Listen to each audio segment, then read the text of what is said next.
بسم اللہ الرحمن الرحیم۔ السلام علیکم ورحمۃ اللہ وبرکاتہ۔ دوستو، آج کا جو ہمارا موضوع ہے وہ ہے قوت حافظہ مضبوط، یعنی بہت سے لوگوں کو بھول جانے کی بیماری ہوتی ہے، یا پھر کسی کا حافظہ کمزور ہوتا ہے، کچھ یاد نہیں رہتا، اگر کچھ پڑھتا ہے وہ بھی یاد نہیں رہتا، اگر کسی کو کوئی بات کہتا ہے وہ بھی یاد نہیں رہتی ہے، کوئی چیز کہاں رکھتا ہے وہ بھی بھول جاتا ہے۔ تو ان سب بیماریوں کا علاج ہے اس درود پاک میں۔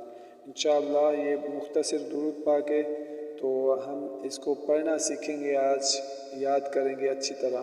پہلے اس کی برکت ہم سن لیں کہ کس طرح ہمیں یہ پڑھنا ہے۔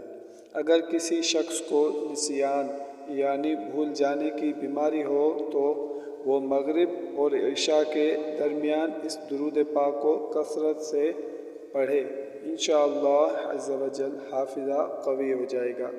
تو دوستو آئیے وہ درود پاک ہم پڑھنا سیکھتے ہیں۔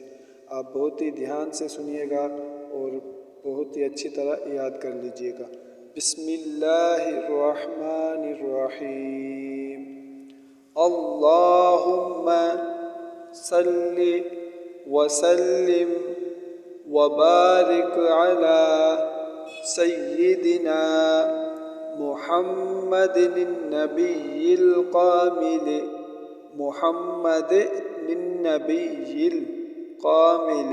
وعلى آلہ کما لا نہایت لکمالک وعدد کمالہ۔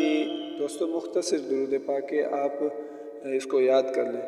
اللہم صلی وسلم وبارک علی سیدنا محمد النبی القامل وعلى آلہ کما لا نہایت لکمالک وعدد کمالہ۔